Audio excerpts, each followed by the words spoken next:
Hello, Assalamu alaikum, Namaste, Sat Sri Akal, and Anjali Mudra. Welcome to a program Diaspora Voices. And in this program, we talk to British Kashmiri political activists who spent their lives in different struggles, working for different struggles, and also contributing in the struggle for independence of Kashmir. And they've been pioneering in different ways in the wider political participation of Kashmiris in this society. In our last two shows, we discussed these issues with Zafar Khan, who is also a retired professor, and with him we spoke about Kashmiri's role in struggles here, anti-racist struggles, and inclusion and identity struggle, and there for self-determination. And obviously, he was involved at a different level in this society from 60s. And today we have somebody with us who arrived in Britain during 60s, sometime around mid 60s. And that was the time when in Mirpur, he came from Mirpur district, and we'll be more specific in a minute. And he came when there was with the war between India and Pakistan was just finished, and Mangala Dam was also about to be completed, and the old city was to be no more. And he came in 60s, and then he became involved in different struggles which were taking place in Britain. Usually when we talk about migration and our people's arrival here in Britain, we usually focus on our lives and how people manage to get work, and after that, you know, what was life like for them in this society.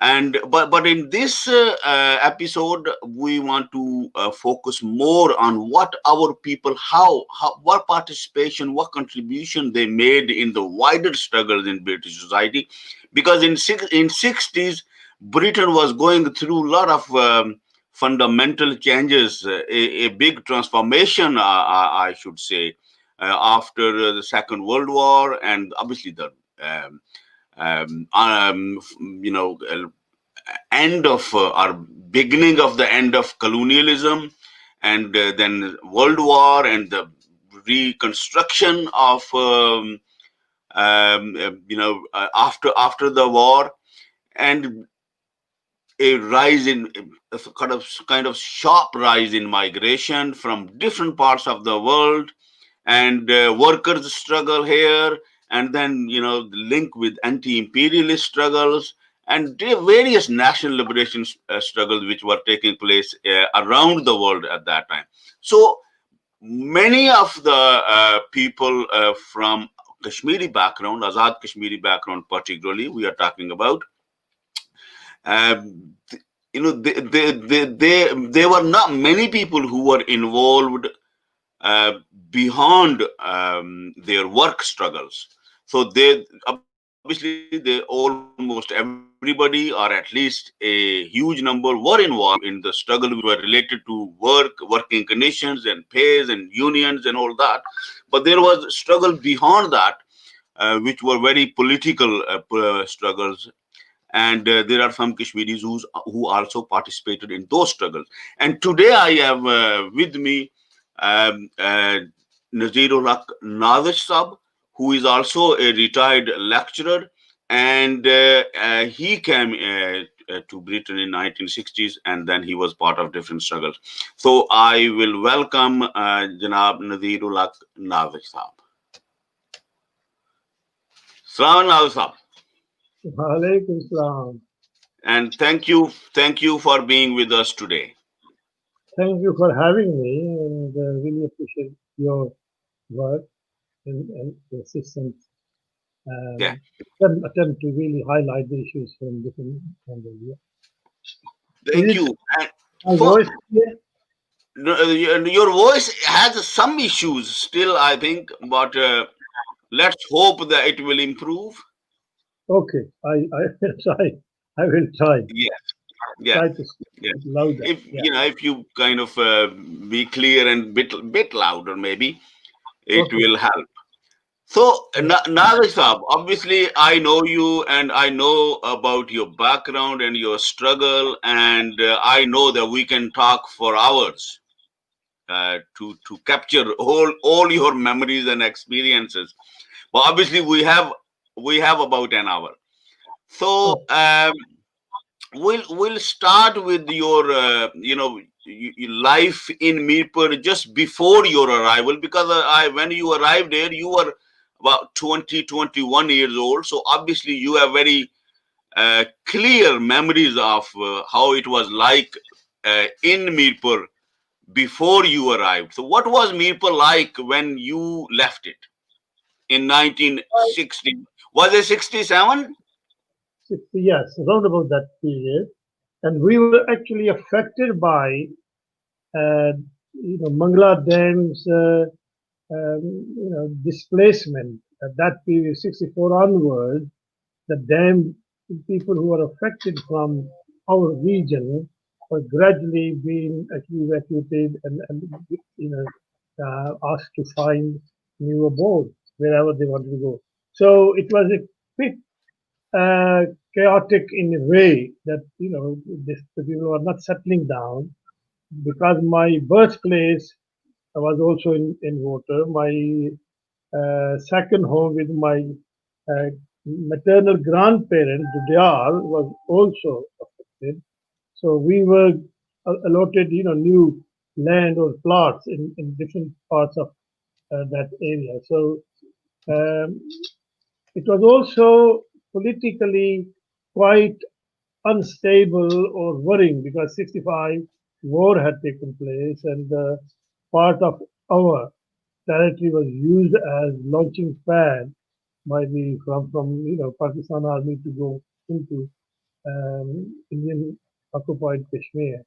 So it was a kind of unsettling period, if I can say, socially, economically, as well as politically.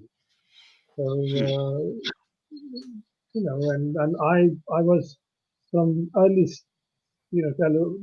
say early or mid 60. I wanted to really join my dad in UK, and he was not agreeing.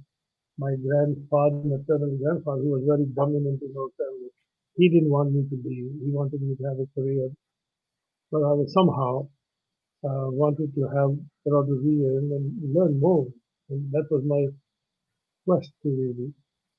So Mirpur district as a whole was underwater or getting underwater because from old, the pre-dam resettlement, we used to go from the Duyal or hill where I was born in less than an hour to Mirpur from Duyal, cross the Punch River from east of Duyal and take it, Tanga or this postcard and into Maple within half an hour, maximum an hour. Whereas when dam came, the distance between Dudyal and Maple, because all villages from most of villages from west of Dudyal were underwater, southwest India, whereas north was a bit high. So anyway, that distance was nearly 3 to 4 hours by road. Roads were not so So it was quite why you wanted to come to Britain? You said you wanted from 60s. You were really wanted uh, to come. various reasons. One of the reasons was my education was disrupted or interrupted. I was joined. I went to college in very early, I think 61, 62. My father was not really able to support me because he had to come back to UK, and I was the firstborn and the only male child able to look after my dad's family. um, and he wanted me to stay at home. So my education, because he had to come back and I couldn't continue. College was in Mirpur, whereas we were in Dudyal after the dam settlement.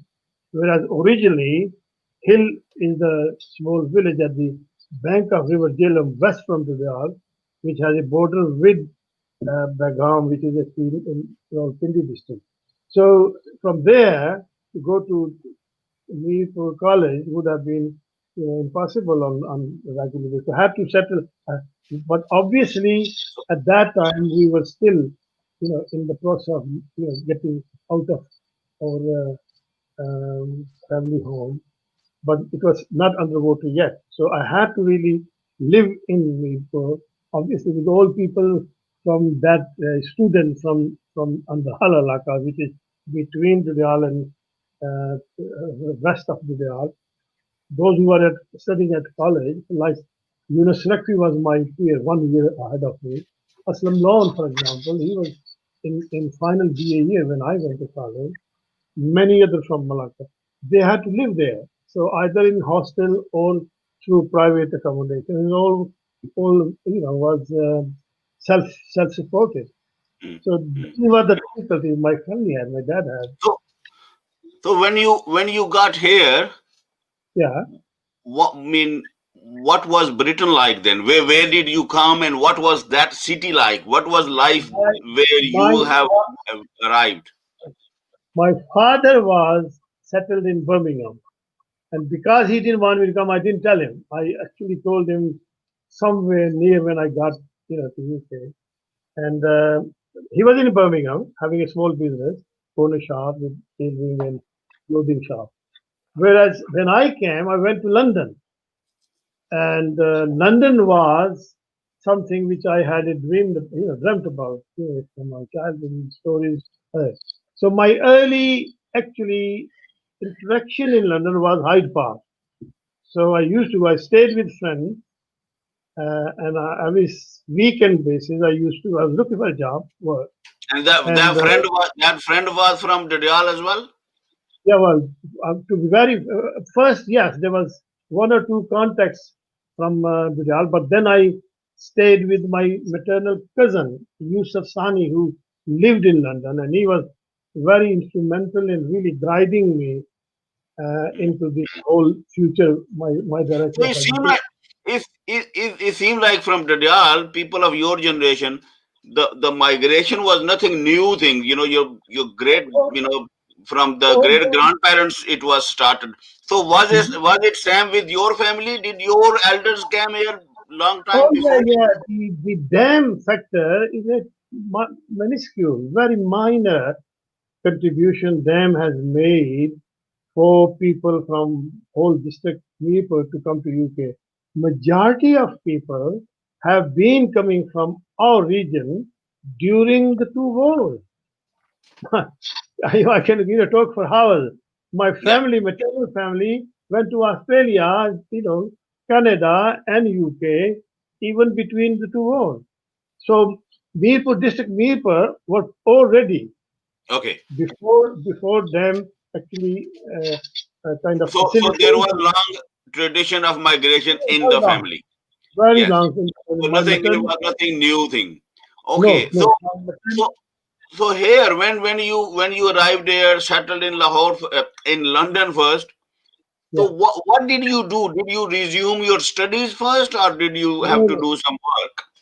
no, impossible because my education was not adequate to really enter higher education in any college or university in Pakistan. I tried, and they said that I need to, really get some more command in areas. If I wanted to study politics, philosophy, and sociology, which I had come across through my that contact, my cousin who was involved in revolutionary politics and was a member of education Counts Party in the head of education department Counts Yusuf Party. Yusuf Saniza. Utusani. So he was the mentor in a way to guide me. If I want to go to higher education, I had to really um, get some basic command of areas of interest. So I had to really attend evening classes under Worker Education Association to polish up A, my interest in those areas I want to study, and B, really command of technical English. So at the same time, I had to work because I didn't want to be dependent on my father who said, come here, join the business. And I said no because I didn't want, I had my family. I was married very young again and I had a son and two sons by the time I came. So I wanted to support them independently. It was not easy. I couldn't get proper jobs. It was all manual jobs. So under the factories and some laboring, some other. But it was eye opener for me. I couldn't actually uh, be at ease with the factory regime, and So, also so how close was Britain, the real Britain, to your imaginary Britain? How close? oh my Were they God, close or different worlds? the imaginary Britain was only in Hyde Park or in Royal Festival Hall or in actually conferences, which I started joining. The real Britain, which earned bread and butter and you know exchange for the revenue, was very very messy, and especially messy for and hard for people of color. So it was shocking, to see the working class talking about sex, football, and race, always finding out who's your ancestor, where you come from, what are you doing, and the conversation would end up in some kind of derogatory remark. I couldn't bear that. How to get out of that was, I couldn't leave the job because I had to, as I said, fend for my own family. So it was struggle. Immediately then I said I need to find a way out, and through Yusuf Sani, I joined the Communist Party and started actually educational quest. So there were programs run by Communist Party So, so, locally. so when you came over here, the Sani Sab was also member of already member of Communist Party. You joined it as well. I know Yeah, somebody from Oldham, Tariq Ajiz, who was obviously they were different groups, but he was also part of Communist movement. So it was yeah. quite a big movement at that time when you came in 60s. There was a movement of a kind of progressive politics. Not many Kashmiri was actually actively participating in Communist Party or other, but they were influenced by because of the work. Mostly people were working in factories, and factory organization through trade union were actually guided by Communist Party majority. You know, almost every trade union had a Communist Party actually shop steward or district level or local level. And outside that, there's another route our community was quite active was community organization, association. And when even in the 60s, when I was, trying to get into that field to learn and be part of it, the our my family member, elder brother of Yusuf Sani, Jabbar Bhatt, was very active member of Pakistani Workers Association, which was organized as a kind of equal partner with Indian Workers Association, which in Britain was formed in 1940s. So in 60s, the Kashmiris were also active in these community associations with some Pakistani. Obviously, the Pakistani Workers Association then in mid 60s, late 60s, had was Barrister Sibgat Qadri from London. But Jabbar Bhatt and many other Kashmiri were also very active member of that. Hmm, So it was hmm. that cultural milieu, So, so, so environment. there were workers organizations, Asian workers organization, Yeah, Pakistani worker association, and Indian worker association. Were they linked with the communist movement, or they were. or wider workers movement? Yeah, they were part of trade union movement as a whole, because one of the arm of these community association was through trade union work at the shop floor or industry inside. So most of these people were member of local trade council, trade union and local trade council. Some of them member of Labor Party, but those who are not, they were actually labor movement. which was Labour Party supported by trade union and radical community association. So it was that kind of involvement from my immediate associations from my own family members, which guided me to become involved in that. And through that, I was then really becoming more and more aware and interested. The other side of Britain at that time was this heightened political culture against imperialism. So at that time, there was a what you call the Vietnam War at the height of agenda. Also, Palestinian liberation struggle was at the height of as, political agenda and very much covered by media and also organizations. So anti Vietnam War was one of the area which our community was involved through trade union and through these what you call political community associations and organizations. The other dimension was the Kashmir issue was also alive. So even in 60s, there was a presence of Mahad Raishwari in UK, for example. London. Jabbar Bhatt was part of that. Chaudhry, now names are slipping. Mirza Sadiq Saab, very, very active member. So this was another area of Kashmiri community talking about reading newspaper, getting organized, even having some small demonstrations at time if things were going wrong. For example, in 1971, when the Ganga hijacking issue came up front, and the entire leadership was, then people organized themselves here, and I was part of that actually activity to raise awareness in British media as well as in British political circles and government circles that the people who are arrested under these charges of anti state, they are true patriots. So we had marches organized for Kashmir, plebiscite from people to be released and for those people.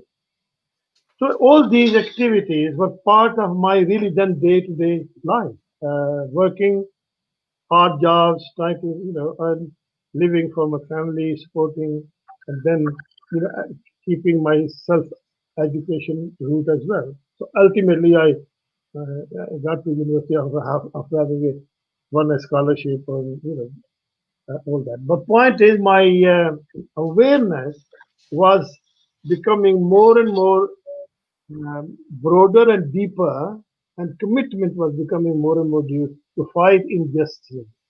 The attack on our communities, institutional racism at one end, that people are not given opportunities to improve sorry, their status in workplace or in organization they were involved in urban living and outside those institutions, street level, community level, the organized racist groups were attacking our community and there was a need for defense.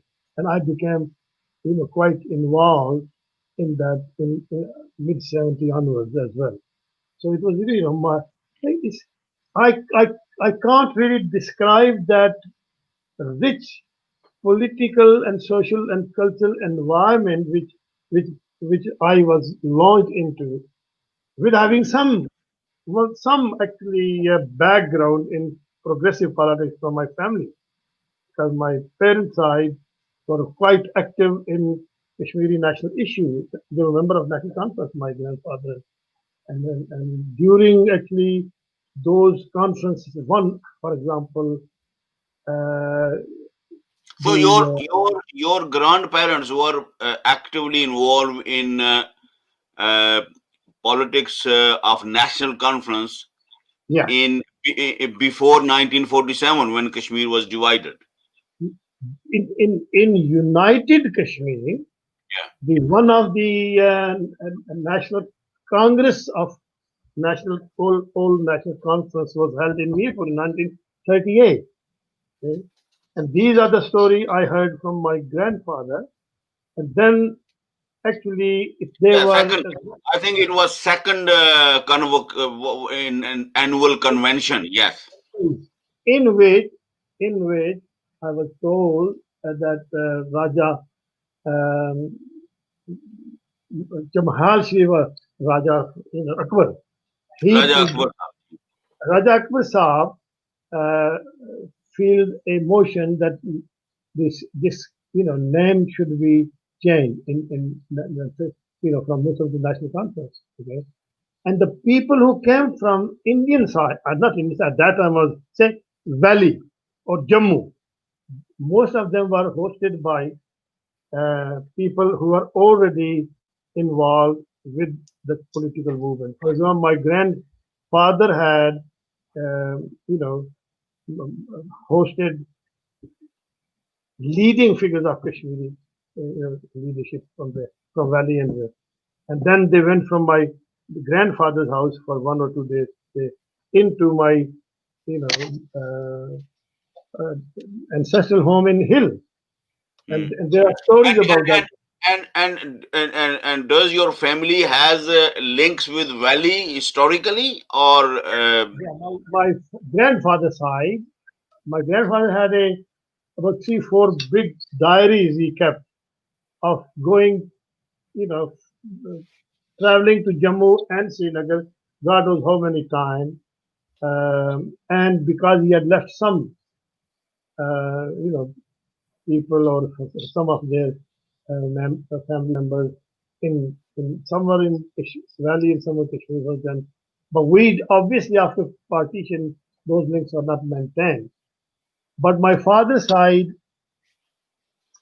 my father's elder brother had friendship with those who were from Mirpur district, and then they went to after partition they went. So there was a link, in United Kashmir there was very you integrated. mean what I mean is did your ancestors migrate from Valley? My my grandparents' side, 3, 4 generations back, yes. But my father's side, there is some attempt by my paternal elder cousin who had gone up the family tree. That they came from this, Persian rule. My father's side people are not always present inside the Nation. They came few centuries back. Uh, Again, there is no authenticated actually record because these are Hmm, all hmm, hmm, stories hmm. people have tried to So mine. okay, so coming back to Britain, you were aware of Kashmir situation, and you engage you were soon part of this Kashmiri activist network. Yeah, I mean, let's see how do we enter actively into Kashmir politics from 60s, mid 60s. Sorry, we lost Janab Nazir Haq Nazish Sahab. I hope he'll be back. He's disconnected suddenly. He was expecting a phone call, the family phone call, and he said if that call come, I will have to attend it. And so maybe that or his connection uh, is disconnected. But I hope he'll be back soon, and we'll continue from where we left. And this is Diaspora Voices you are watching, and today we are talking to Nazir Haq Nazish, who is a retired lecturer of sociology from Birmingham University, originally from Dadiyal, Azad Kashmir, and he came here in 19 mid 60s and been involved in various shades of political struggles in Britain, from Communist Party to Jammu Kashmir Liberation Front, which we'll talk about shortly when he is back, because he was the founding general secretary of Jammu Kashmir Liberation Front when it was formed in 1977. So we will talk about that when he is back, if he is back. And before that, obviously, there is a United Kashmir Liberation Front they formed, and then there was Kashmiri Workers Association, and they were quite active group of people in Birmingham who was leading the way in various struggles. And I hope that when he joins us, we will continue talking about his journey, his political activism, and through that, we want to show to our younger generations that how was life like in 60s and 70s and 80s and 90s and beyond.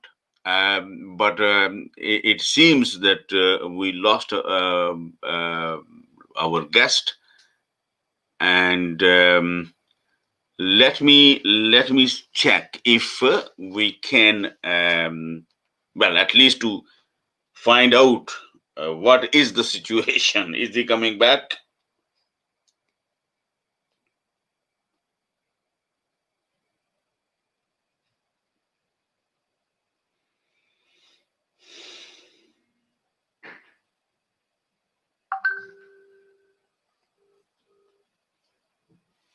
Yeah, and I'm really sorry about this. Really apologize for this hiccup.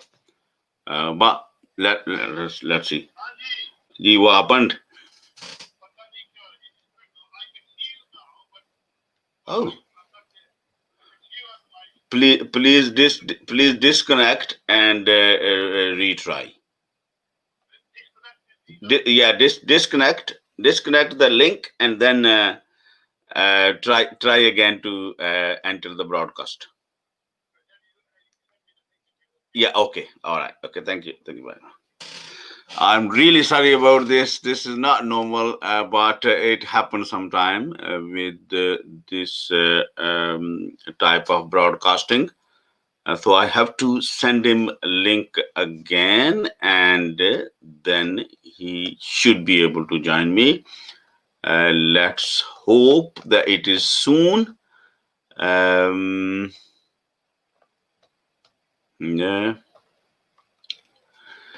Yeah, so we're talking about a person's political journey in Britain, and these are very rare people who were active in that side of British life. And I am sure he has a lot of interesting things to say when he comes back. And let me try so that he's with us sooner. Um,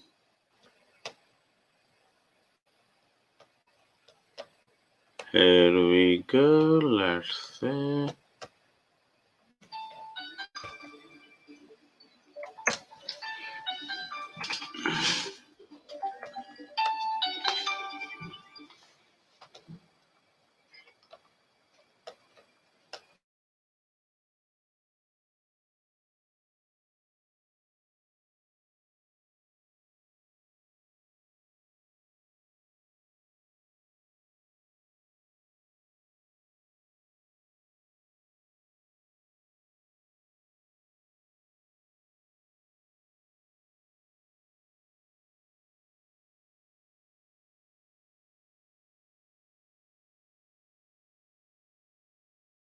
Thank you. I'm sorry, something happened. I don't know. That's why I have a phobia with the ID. Fine. No voice.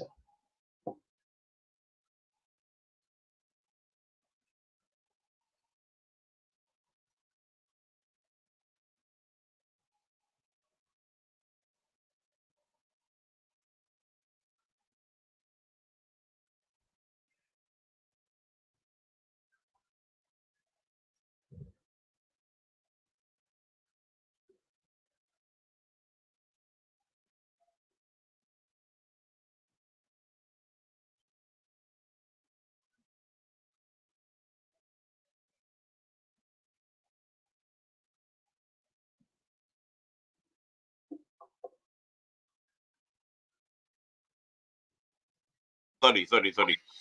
Sorry, that was my fault. It was the sound was off. Oh, Yeah. So in 60s, it what I have read about and heard from people like yourself, that there was quite a significant movement of students and young people in Britain, and Tariq Ali was one of the prominent leaders, and you were part of that movement. What was that like, and how well, did you become part of that? Tariq, Tariq became conduit in a way, or his actually movement became a link between our international kind of anti-imperialist struggle and Kashmiri liberation struggle. It so happened that Tariq had organized anti-war Vietnam War march in London 1969 as a leader of the Oxford Student Union. And because of my involvement in Communist Party and other revolutionaries, there was kind of, common communication going on, not personally, but at least through various, activities. So we were part of that demonstration, which was highly publicized in media that there's going to be a violence and these revolutionary groups are going to have trouble with police and police is going to clamp down. And it was so hyped that Tariq's mother especially flew from Pakistan to come to London and really see if everything was okay.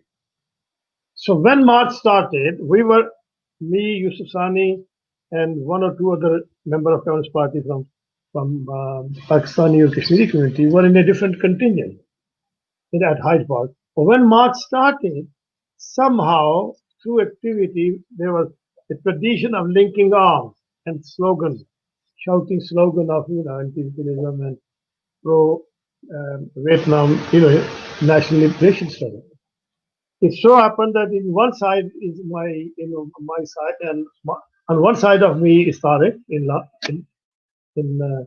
that linking arm, and other Yusuf Sani. So March went, and we all came, we went to our home. And at that time, I had moved to live in Birmingham with my dad's, in dad's small corner shop. And I used to be in touch with our own, expatriate like Muhammad Yunus, then now Yunus Travi, Master Majid Marhoom, who was my childhood friend and actually student at the Dal school, and then he became teacher, and we had some time together. And he was active. They were also working in factories. Yunus and Master Majid were in same factory and very active member of trade union movement. Also, Yunus at that time was linked with um, IWA, Indian Workers Association, through Pakistani Workers Association, which later on was converted into Kashmiri Pakistani Workers Association. Before it was then, came to Kashmiri Workers Association itself in late So 70s. They so saw that Pakistani and Indian Worker Association were kind of working together. all together, up till 78, the progressive section of Pakistani and Kashmiri community were actually organized in trade union and community association together. So it was first Pakistan Workers Association in 60s, but early 70s, particularly Yunus was very active. I did get involved in that side of our activity till late 70s or mid 70s. But Yunus was Hmm. Mushtaq, our comrade, and they started talking to comrades that, well, look, we need to form our own organization. But they say, why do, or let's rename it Kashmiri Pakistani Workers Association. And that was working from early to mid 70s.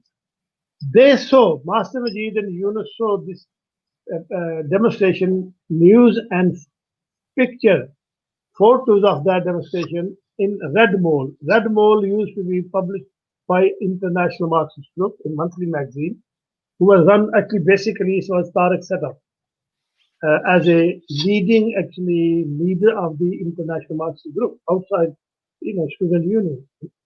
So that weekend after that, they both came with that, magazine to my house and they said, "You are doing this international revolution. What about Kashmir?" And I said, "Well, we raise voice and let's do something together." And that was beginning of really raising awareness between ourselves and becoming organized as, patriotic or say, radical Kashmiri activists for independence.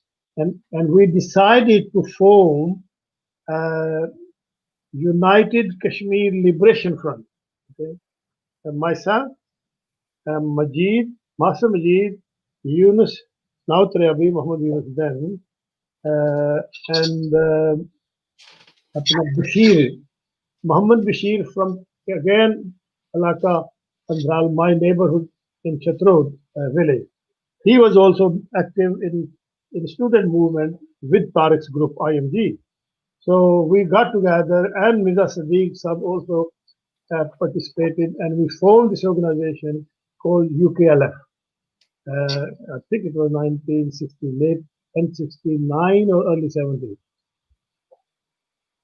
And it was, I was, I think, elected president, what's the name, Bashir was elected as a secretary general, but we all lived apart from of Master of Majid. of, of UKLF.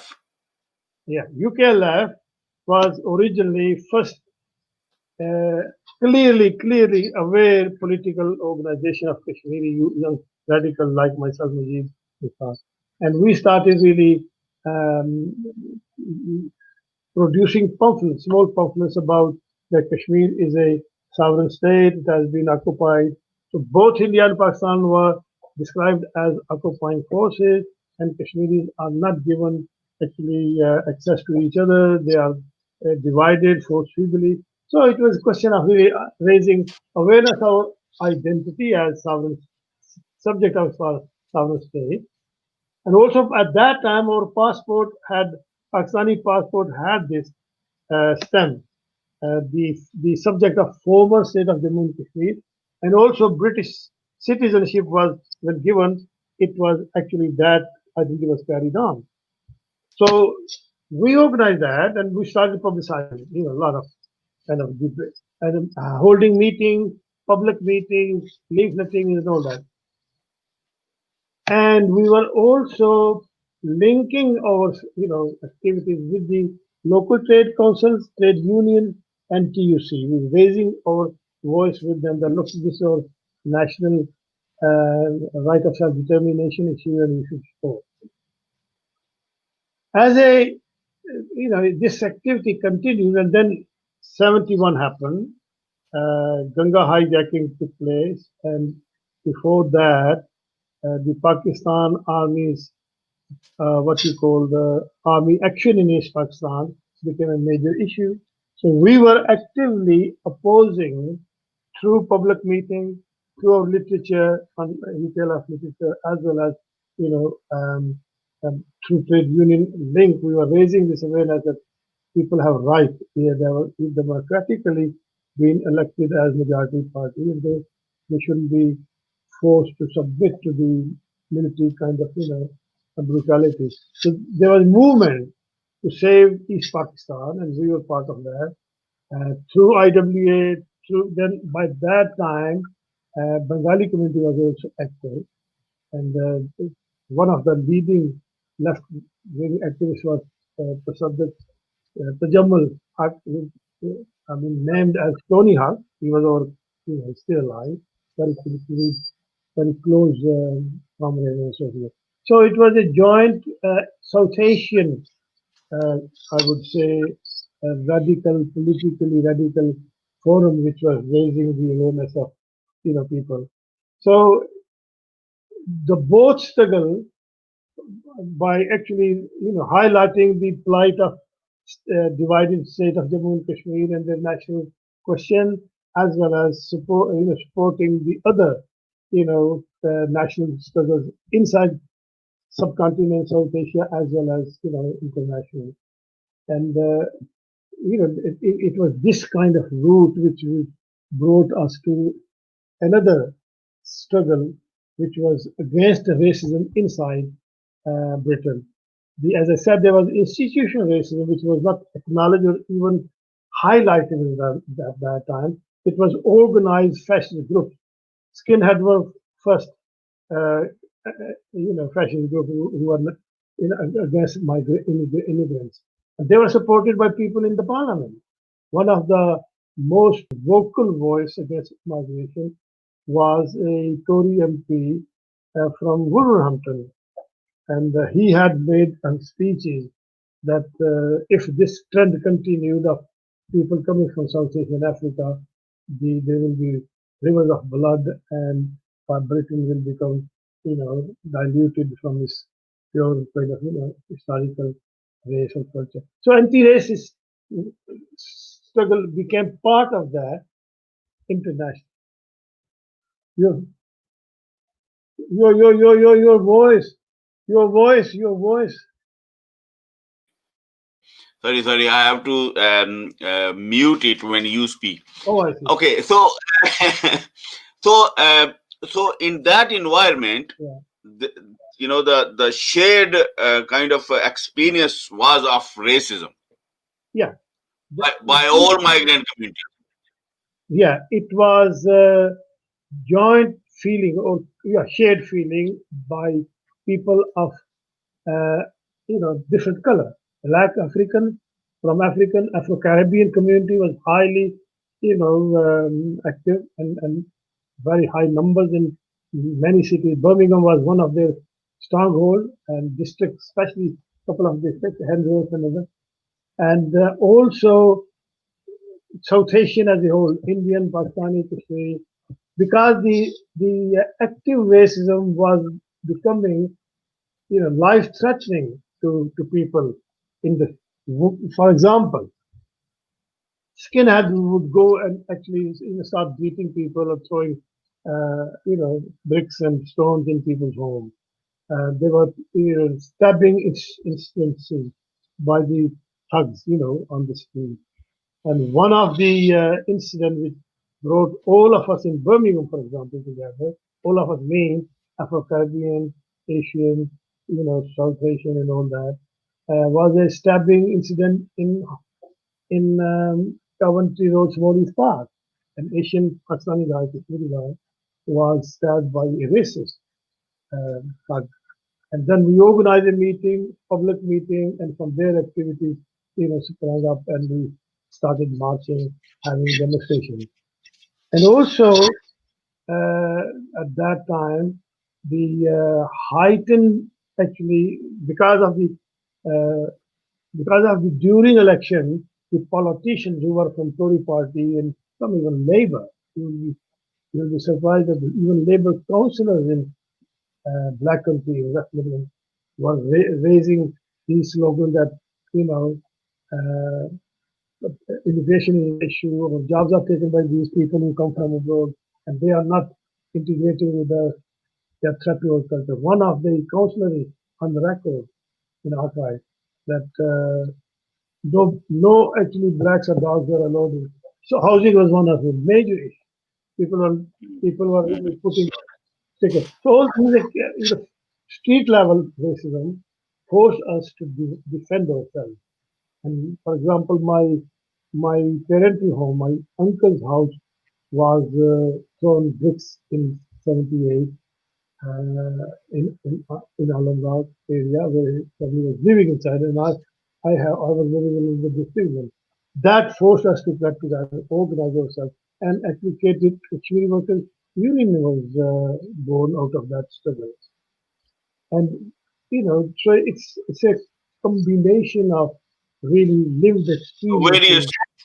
yeah, so various struggles were kind of Yeah, and interlinked. also the it became more kind of united in '80s when the immigration laws from 760 late '60s to '70s were trying to restrict more and more people joining the family who were already allowed in, and that you know facilitated community organizations and political groups of Afro-Caribbean nations to come together.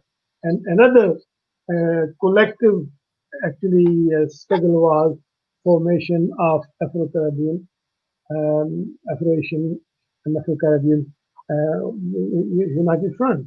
People from these community organizations like IWA, KWA, EWA and DWA were part of Afro-Caribbean Association under big banner against immigration racist laws. And these were then a series of, for a couple of years, big lobbying, parliamentary, candidates going to London, big marches against, racist immigration laws. And we were doing all that under, the banner of community organization. Turning point on this front came in 80s, the major disturbances in early 80s in north of England and in London. Black people came on the street and there were riots and major upheaval resulted into a royal commission set up for the inquiry of racism. And 81, Lord Scarman was one of the liberal member of House of Lords, was appointed as the chairperson of that inquiry. And he came up with this finding that there is a systemic, racism in the society which must be eradicated. And that actually was in 80s taken up by government to set up various organizations to look into institutional racism. So there were then various minority groups formed in political parties like Labour Party was a black group, trade union had allowed people to organize like women as their own. So that was another activity which I became involved from 80 into fighting, into going into institutions like local councils, like private, institutions and training them. And this was underdone training about, racism, it was called racism awareness training, but we turned it into anti-racist, awareness. How to really fight against that, and that was for 10 years program. So it's very so so so this was the point when obviously the different communities which were generally or widely described as blacks, Yeah, um, and when this era started, that different people will be kind of incorporated in different institutions and political parties, then obviously it was questioned that who is black. yeah. Well, it's a quite sad saga from then on because this was called, uh, you know, politics of identity. Okay, we were all politically black up to 80. Okay, Afro-Caribbean, South Asian, Indian, Pakistani, Kashmiri, even Chinese, and some, other small, ethnic minority groups. We were all, self-identifying ourselves. We were identifying ourselves as political black, and we were united on one common issue of fighting racism at workplace, racism in actually jobs, in employment, racism in housing, education, and the like. But then came this kind of uh, multiple identity issue, and it was actually promoted by the then political elites that you should be organized around your ethnic group. We mean the radical section of anti-racist movement, Afro-Caribbean, fought against that and then saying to government, don't do that. Let people be organized the way they are. And there are common issues, whether you are African or Asian, there are common issues about entry to equal What, rights. what what these was these diversity, the within uh, black communities, was that recognized within the black movement? It became fragmented. Ultimately, this plurality of identities, or identity politics, which was introduced through government encouragement by funding various organizations as a grouping of separate ethnic grouping, right? That resulted into differences amongst various communities.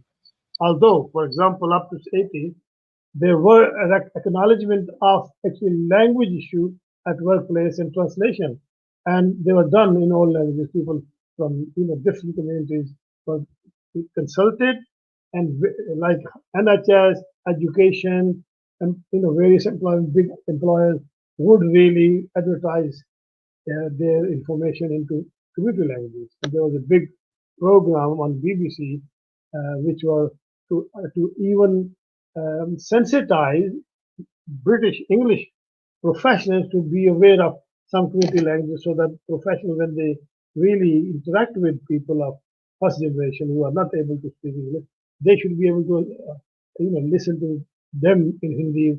And for example, there was a program called Hindi Urdu Bolchal for nearly 6 months.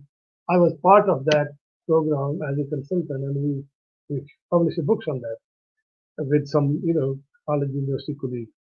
So identity politics became a source of divisions among people who were historically considering themselves, who were considered as politically Yeah, black. but sometime I think was not the start of identity politics when um, people who were workers, Yeah. and then they say this is black worker and this is white worker. Sorry, distinction between. When the it was it not logical result of this anti-racist politics, that the No, anti-racist politics was that there should be no discrimination, and yeah, when there was anti-discrimination laws, and they say yes, we encourage more black people, but when yeah, who is black? yeah. This was to acknowledge your own roots was part of your identity. Once you actually accept that you cannot be other than what you are ethnically and culturally, but you are part of British political and social a kind of Yeah. environment as citizens. So over there they should be equal rights. But to become British citizen by denying your own cultural, historic, or ethnic background was not you know equal in the law or equal in the you know social kind of cultural sense. So there was a movement saying that black is beautiful. Don't be, because a lot of people were changing their name. My own comrade, the Jamal Haq, became Tony Haq, right? Because he had to be and married an English woman. That was early 60s and 70s to be accepted in that higher circle. You I was called, when started becoming there, somebody was called me Nas, somebody that, and I said, "Oh, my name is Nazir." And you had to then assert your own self at the same time, be part of that. You know, diversity and unity was part of our message to Okay. become. Thank you. Thank you, Nazir Haq Nazish Sahab. We obviously could not, which was expected, we could not finish it quite yet because we I have not haven't touched started upon even. that. Yeah, I haven't We touched have not upon. even started on the Kashmiri politics in Britain. So we next week we have to do this next episode of this show, and It was because I haven't touched on actually the Kashmiri diaspora's yeah, yeah. contribution to That, that national that liberation that struggle. that is what we will do next week. Okay. Thank Same you, time. thank you, thank you. The same time, and Confirm it during this week. yeah, Confirm during the week. Thank yeah. you for. Thank you. We'll do that. We'll do that. Thank you very much. Thank you. Yeah, this was Professor Lecturer Nazir Haq Nazish, who was talking about his experiences and observations since he moved to Britain in 1960s, and been involved in left politics and also the earliest organizations of pro-independence Kashmiri politics in Britain. And we have not we covered up to 1970s, early 70s, and in next program we will talk about the formation of Kashmiri Worker Association and the Jammu Kashmir Liberation Front, and the politics after Liberation Front, and how it evolved since 1977 to this day, and what was his role and what he has to share with us. But this will be next week. For now,